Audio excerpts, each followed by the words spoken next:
Hello students, good morning to all of you. I am Pramid sir, physics faculty. Dear students, in our previous lecture we discussed about error in measurement. In our today lecture we discuss about measurement of length, mass and time, or we can say that order of magnitude. So dear student, let us start our first topic of part C, order of magnitude. Order of magnitude.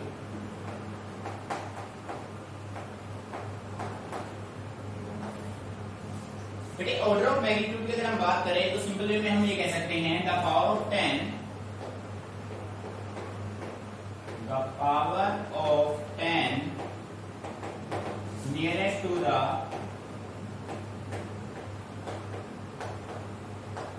Power of 10 nearest to the actual value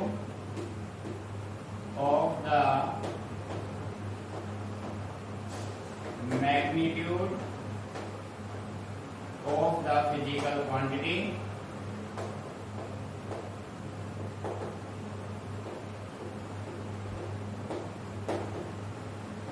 is called order of magnitude.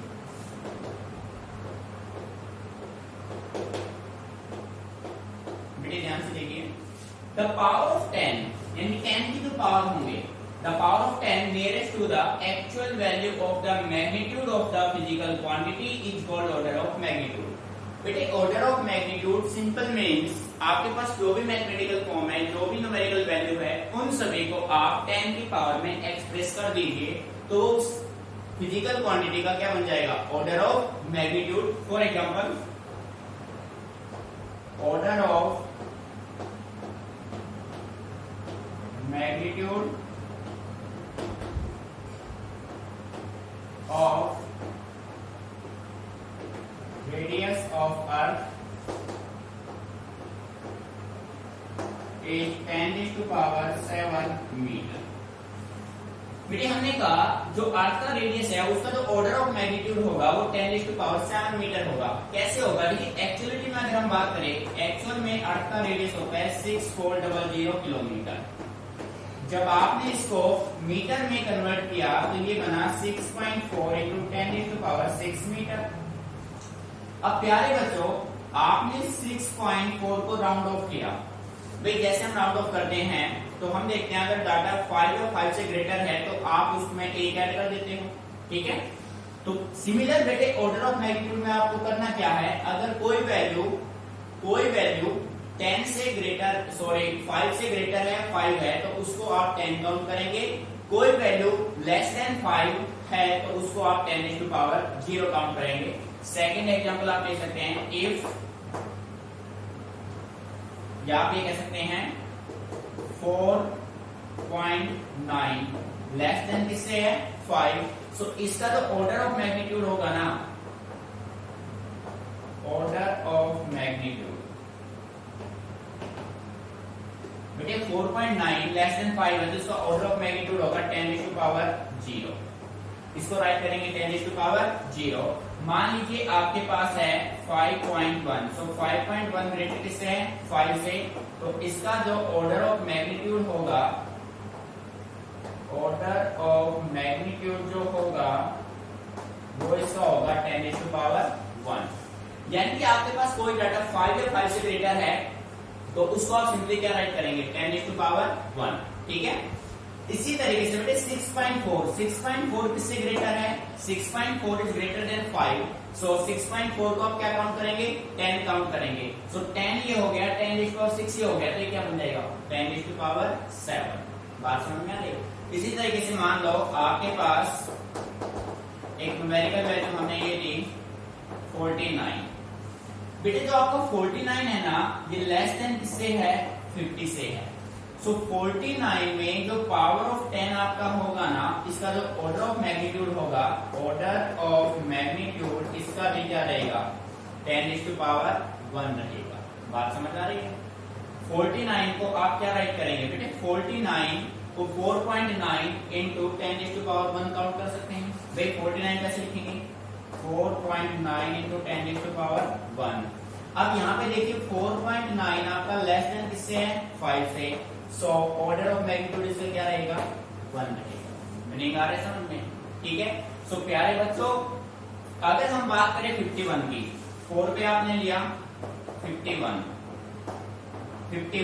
बेटे 51 जो है वो greater than किससे है 50 से है। इसको आप राइट कर सकते हैं 5.1 इंटू 10⁻1। एक तो ये हो गया। अब ये 5.1 ग्रेटर देन किससे है 5 से, तो एक इसका हो गया, एक ये तो नेट जो हो गया वो 10⁻, क्या हो गया 2। नहीं समझ में आ रहा है?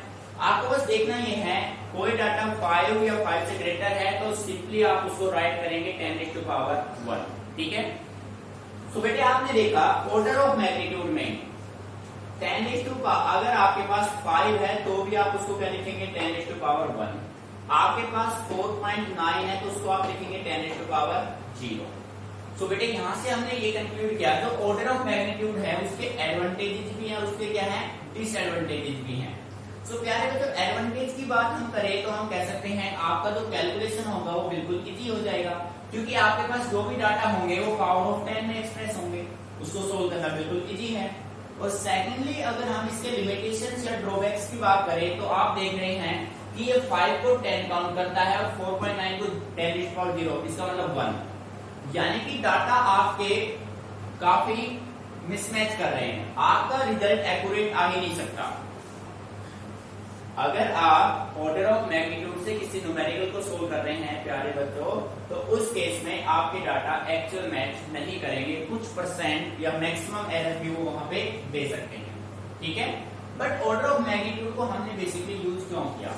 मान लीजिए आपको अर्थ के सरफेस से सन के सरफेस तक का डिस्टेंस कैलकुलेट करना है, सो बेटे डिस्टेंस लार्ज है तो उस केस में ऑर्डर ऑफ मैग्नीट्यूड का आप यूज कर सकते हैं। ठीक है। मीनिंग समझ में आ रहा है? बेटे एक बार फिर बता देते हैं, ऑर्डर ऑफ मैग्नीट्यूड का सिंपली मीनिंग है किसी भी फिजिकल क्वांटिटी को एक्सप्रेस करना in terms of power of 10, power of 10 में एक्सप्रेस करना मींस 10 की पावर के अलावा कोई सेकंड वर्ड आपके पास नहीं होगा, वो होगा ऑर्डर ऑफ मैग्नीट्यूड। फिर आपने एक एग्जांपल लिया और आपने देखा अर्थ का जो रेडियस है वो है 6.4 इंटू 10⁻6 मीटर। अब बेटे ये 6.4 5 से ग्रेटर है, 5 से ग्रेटर है तो इसको आप क्या राइट करेंगे 10⁻1। बात समझ आ रही है? 10⁻1 ये हो गया, 6 ये हो गया, 10⁻7 इसका क्या हो गया ऑर्डर ऑफ मैग्नीट्यूड। सिमिलर ध्यान दीजिए अगर आपके पास 4.9 है बेटे 4.9 लेस देन 5 है तो इसका ऑर्डर ऑफ मैग्नीट्यूड 10⁻, क्या होगा 0। ऐसे आपने जब 5.1 या 50 आप ले लेते तो इसका जो ऑर्डर ऑफ मैग्नीट्यूड होगा वो क्या होगा 1। ये कह रहे हैं कि आप 51 को क्या काउंट कर रहे हो, आप 51 को काउंट कर रहे हो 110, क्या कर 51 को 100 और 5.1 को 10। नहीं समझ में आ रहा है? Note it down carefully.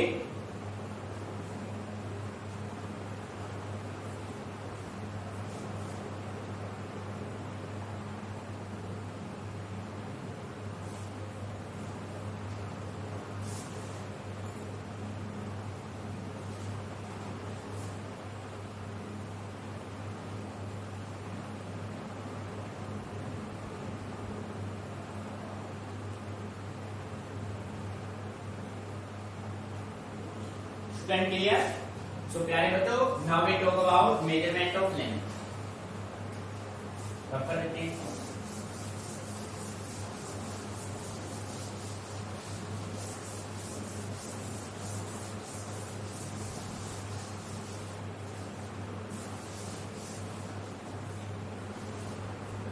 मेरे हेडिंग बना लीजिए मेजरमेंट ऑफ लेंथ।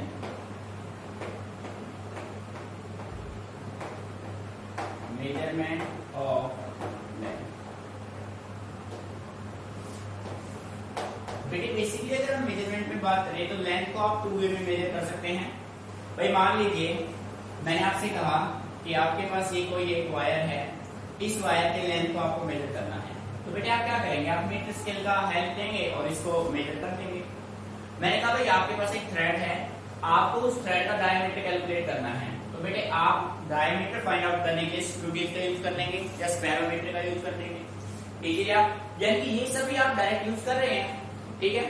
फिर मैंने आपसे कहा कि आपको अर्थ के सरफेस से मून के सरफेस का डिस्टेंस निकालना है, या आपको अर्थ के सरफेस से सन के सरफेस तक का डिस्टेंस निकालना है। तो बेटे क्या आप मीटर स्केल की हेल्प से डिस्टेंस फाइंड आउट कर सकते हैं? नहीं कर सकते। तो बेटे ये जो डिस्टेंस आप फाइंड आउट करेंगे वो आप डायरेक्ट वे में नहीं कर पा रहे हैं, तो आप कैसे करेंगे उसको आप मेजर करेंगे इनडायरेक्ट वे में। तो यहां से हमने कंक्लूड किया कि हम लेंथ को 2 वे में मेजर कर सकते हैं।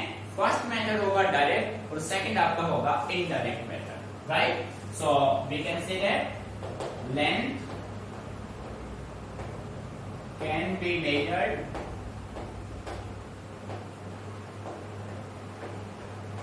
by 2 methods. Length can be measured by 2 methods. First आपका होगा direct method,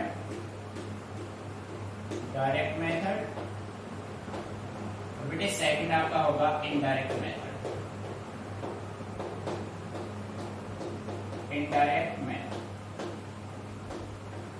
ठीक है। एक आप डायरेक्टली, जैसे वायर का लेंथ आपको मेजर करना है, स्केल आपने रखा, ये मेथड हो गया डायरेक्ट, और जिसका आप अनुमान लगाएंगे अप्रोक्सीमेट रिजल्ट लेंगे वो आपके क्या होंगे? Indirect method. जैसे अर्थ के सरफेस से मून के सरफेस का डिस्टेंस, अर्थ के सरफेस से सन के सरफेस का डिस्टेंस, वो सभी बेटे कौन से मेथड में आएंगे? इनडायरेक्ट मेथड में। So first of all we talk about direct method, for measuring length. Direct method. In this method, we use point number 1 meter scale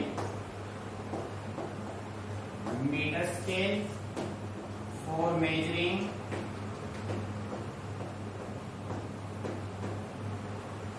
distances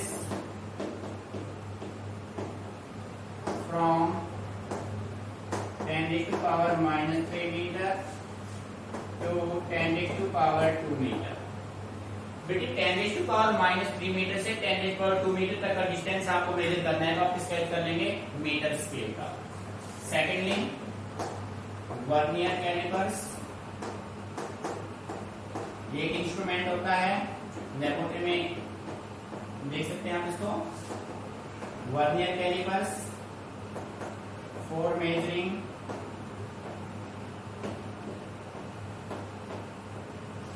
distance up to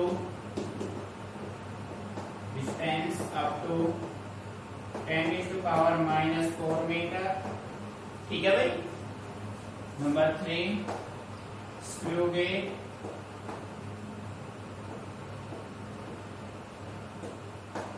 for measuring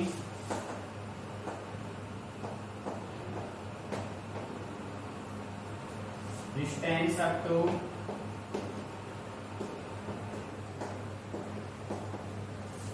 10 raised to power minus 5 metre. प्यारे बच्चों ध्यान से देखिए, ये सभी आप direct method में use करें, डायरेक्टली आप इन सभी इंस्ट्रूमेंट का यूज कर सकते हैं, ठीक है। फर्स्ट है आपके पास मीटर स्केल। बेटे मीटर स्केल से आप 10 raised to power minus 3 metre से 10 raised to power 2 मीटर तक का डिस्टेंस आप मेजर कर सकते हैं, ठीक है। Vernier callipers for measuring distance up to 10 raised to power minus 4 metre, clear. Screw gauge for measuring distance up to 10 raised to power minus 5 metre. ये सभी आप डायरेक्ट वे में मेजर कर सकते हैं। अब इनके अलावा जो डाटा आपके रहेंगे, इनके अलावा 10 के -5 और 10 के 2, इनके अलावा जो मेजरमेंट, मान लीजिए 10 की पावर -6, -7, -8 या 10 की पावर 3, 4, 5, 6 प्लस में या माइनस में आपको डिस्टेंस मेजर करना है, तो प्यारे बच्चों उसके लिए आप कौन सा मेथड यूज करेंगे? फिर इनडायरेक्ट मेथड, क्लियर। तो इसको नोट कीजिए।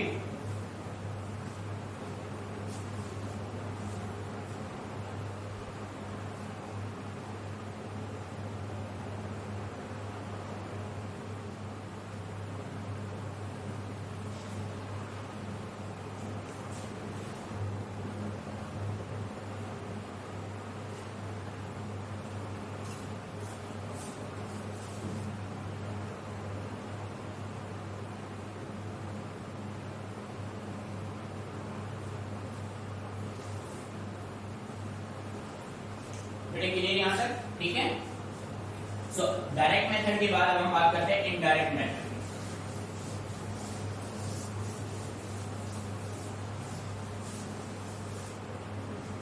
बेटे हेडिंग आपका होगा indirect method. Indirect method we can say that beyond the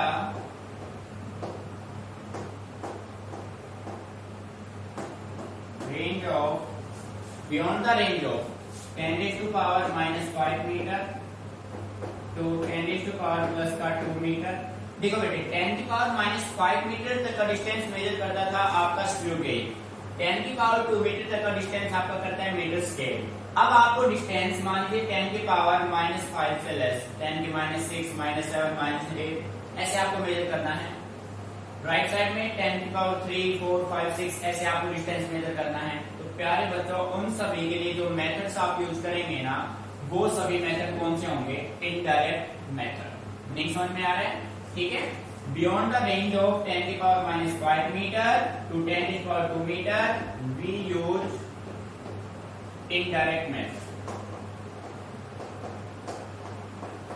we use indirect method.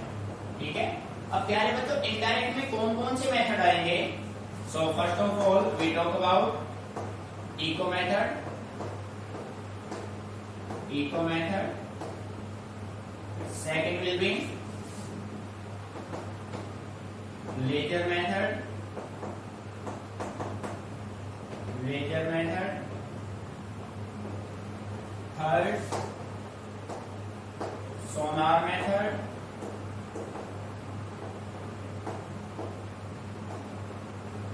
Fourth triangular method.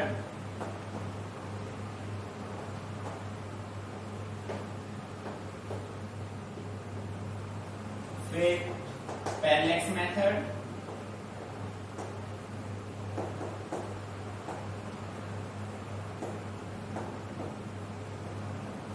Dear students, we have 5 methods for measuring distances beyond the range 10 raised to power minus 5 meter to 10 raised to power 2 meter.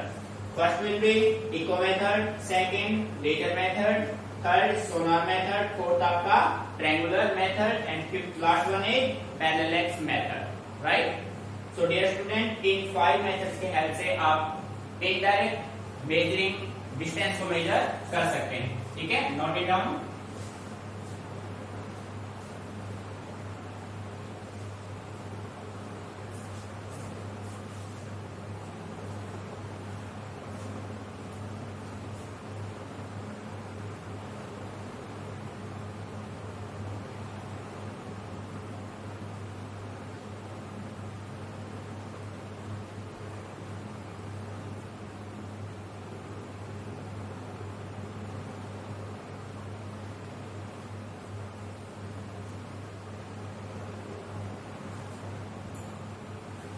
बेटे clear?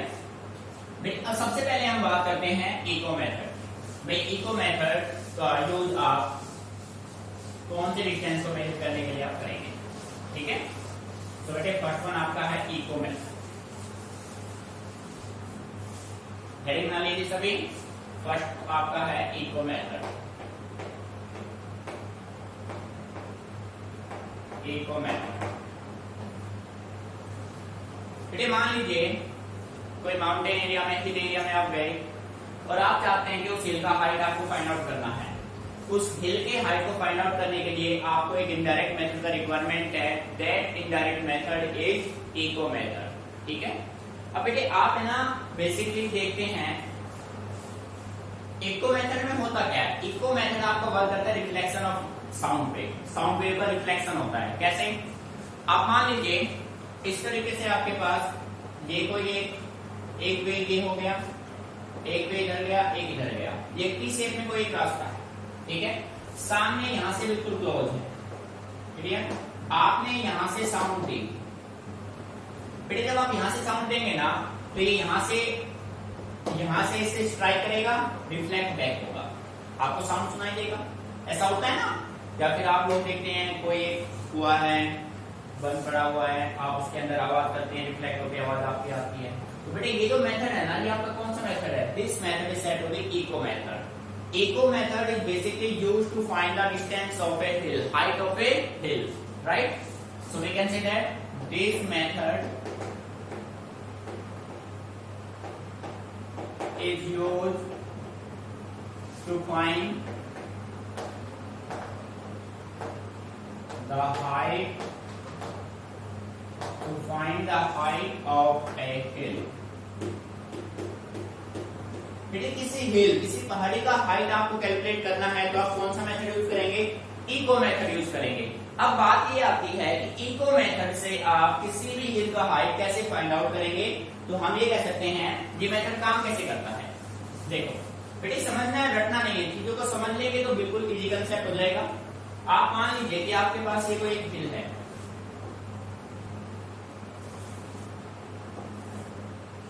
ये आपके पास कोई एक हिल है, ठीक है भाई, हिल हो गया। अब यहां से ये हो गया इसका अडेंडम, बॉटम पार्ट, जिसको आप अडेंडम बोलते हैं, और ये हो गया इसका टॉप पार्ट, हिल हो गया ये, ठीक है। और बेटे इस हिल का हमें हाइट कैलकुलेट करना है। हम ऐसे तो लेके नहीं जाएंगे मीटर स्केल लेके, बात बनेगी नहीं बनी, ठीक है। सेम टू फोर भी हो सकता है और बेंड हो सकता है। अब इसका हाइट हमें फाइंड आउट करना है और मेथड कौन सा यूज करना है? Echo method. तो बच्चे हम करेंगे क्या? और समझना है, बिल्कुल प्रैक्टिकल, ये रटना नहीं है, चीजों को समझ के लिखना है आपको। आपने क्या किया? आपने एक पॉइंट, मान लीजिए आप यहाँ पे खड़े हैं, आपने सबसे पहले क्या किया? एक पॉइंट का ऑब्जर्वेशन बना। आपका लोकेशन ये है, प्रेजेंट में आप यहाँ पे, आप यहाँ से इस हिल को ऑब्जर्व कर रहे हैं, ठीक है। और इस हिल का हाइट आप फाइंड आउट करना चाह रहे हैं। तो बेटे ये जो हो गया ना, ये आपका हो गया point of observation. This is point of observation, ठीक है। अब आपने क्या किया? पॉइंट ऑफ ऑब्जर्वेशन से आपने साउंड वेव सेंड की।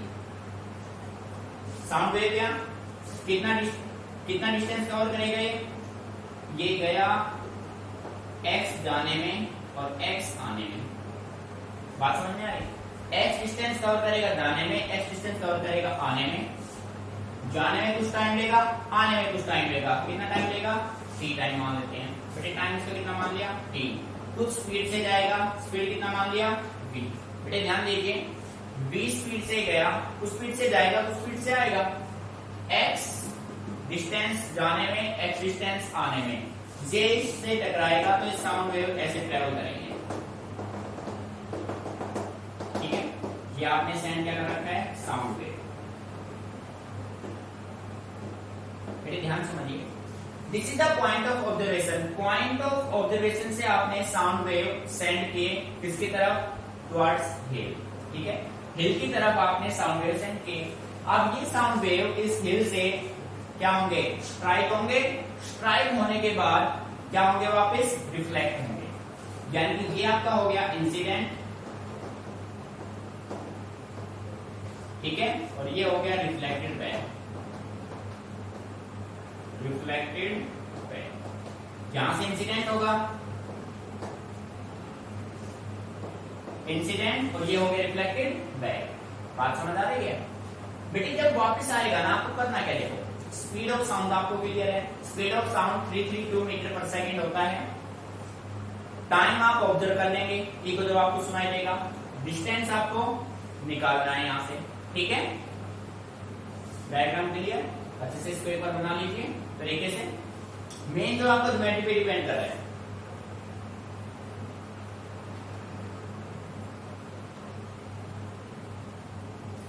So start writing. Sound wave are sent to hill. Sound wave are sent to hill from point of observation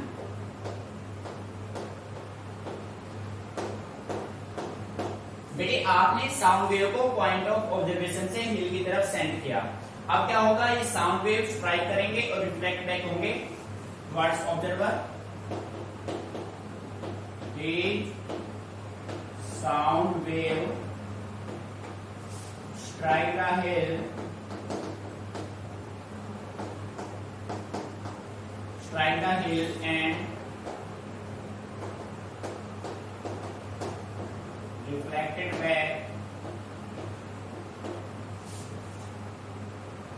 to the point of observation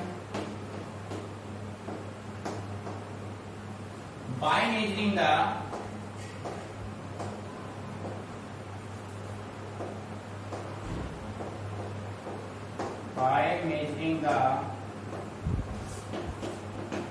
time between the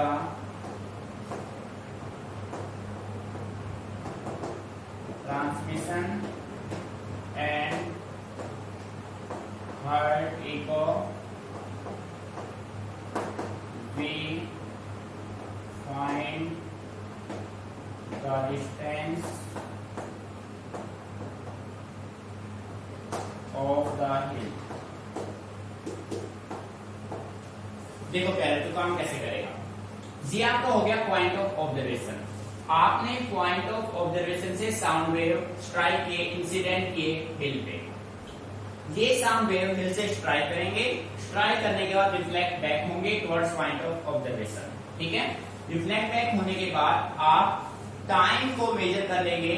जैसे उसको strike करेगा, strike करके जैसे आपको eco hurt होगा, आप दोनों के बीच का टाइम मेजर कर लेंगे। टाइम मेजरिंग करने के बाद स्पीड आपके पास ऑलरेडी गिवन है, तो क्या निकल जाएगा, distance of the hill. Next समझ में आ रहा है। सो प्यारे बच्चों, हम ये कह सकते हैं as speed is equal to distance upon time. बेटे स्पीड कितनी स्पीड से जा रहा है, v स्पीड से। डिस्टेंस कितना ले रहा है, x जाने में x आने में। टाइम कितना ले रहा है, t। सो यहां से आप कह सकते हैं 2x, या एक स्टेप और बढ़ा लेते हैं यहाँ पे, 2x अपॉन क्या हो जाएगा, t। सो प्यारे बच्चों x क्या हो जाएगा, vt अपॉन क्या हो जाएगा। नहीं समझ में आ रहा है। अगर आपने टाइम नोट कर लिया तो आप इजीली क्या फाइंड आउट कर पाएंगे, डिस्टेंस। ठीक है, और बेटे याद रखिए स्पीड ऑफ साउंड आपका होता है, speed of sound is equal to 332 metre per second.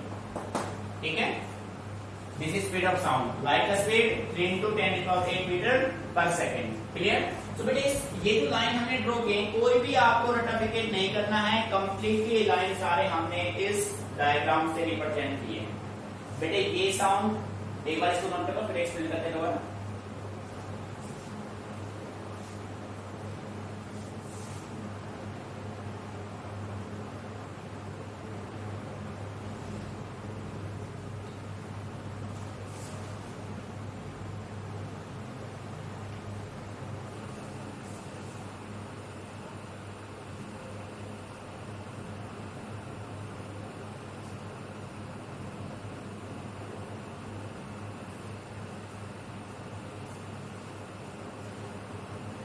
Student listen carefully, stop writing.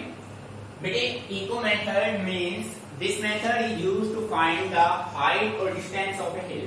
ठीक है, तो आपके पास किसी भी शेप का कोई हिल है, उस हिल का हाइट और डिस्टेंस अगर आपको कैलकुलेट करना है तो आप कौन सा मेथड यूज करेंगे, इको मेथड। इको मेथड काम कैसे करता है, बेटे आपके पास ये हो गया एक hill, this is the point of observation, यानी कि आप यहाँ पे खड़े हैं। ठीक है, अब आपने क्या किया, जिस पॉइंट पे आप खड़े हैं उस पॉइंट से आपने इस हिल पे साउंड वेव इंसिडेंट किए। ठीक है, यहां से यहां तक जाने में कितना डिस्टेंस कवर करेगा, x डिस्टेंस कवर करेगा, v स्पीड से जाएगा, t टाइम कंज्यूम करेगा। बेटे ध्यान देना इस बात पे, x डिस्टेंस कवर करेगा, v स्पीड से जाएगा, t टाइम लेगा। ठीक है, अच्छा जैसे साउंड वेव इस हिल पे आया, ये साउंड वेव यहां से इस हिल पे स्ट्राइक करेगा, स्ट्राइक करने के बाद रिफ्लेक्ट बैक होगा। जब ये रिफ्लेक्ट बैक होगा तो सेम डिस्टेंस कवर करेगा, जितना आने में उतना ही जाने में करेगा। भाई बात समझ में आ रही है ना।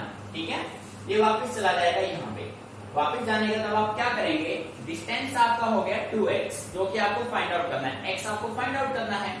अब बेटे आप क्या करेंगे, जैसे ये यहाँ पे स्ट्राइक करेगा, स्ट्राइक करते यहां से आपने क्या किया, जैसे आपने यहां से साउंड वेव सेंड किया, आपने टाइम को नोट किया। और आप जैसे इसको स्ट्राइक करेगा, आप इको को जैसे हट करेंगे टाइम को वहीं पे नोट कर लेंगे कि यहां से यहां तक जाने में इसने कितना टाइम लिया। अब टाइम आपके पास गिवन है, स्पीड आपके पास गिवन है साउंड का, ठीक है, साउंड वेव आप सेंड कर रहे हैं। अब बेटे स्पीड और टाइम आपके पास गिवन है तो आप इजीली क्या फाइंड आउट कर लेंगे, डिस्टेंस निकाल लेंगे भाई। मीनिंग आ रहा है समझ में, एनी प्रॉब्लम? बेटे इस तरीके से आपका हो गया इको मेथड। देखो, sound wave are sent to hill from point of observation. These sound wave strike the hill and reflected back to the point of observation. By measuring the time between the transmission and heard echo, we find the distance of the hill. Right? As speed is equal to distance by time, symbol V, distance आपका हो गया 2x by t, यहां से आपने निकाल दिया x। और बेटे स्पीड ऑफ साउंड आपका 332 मीटर पर सेकेंड। क्लियर? सो बेटे मैं फिर आपसे कह रहा हूं, आपको रटना कुछ नहीं है, जो कुछ भी आपका ज्योमेट्री है इसको अच्छे समझ लिया काम हो जाएगा। ठीक है, नोट इट डाउन केयरफुली।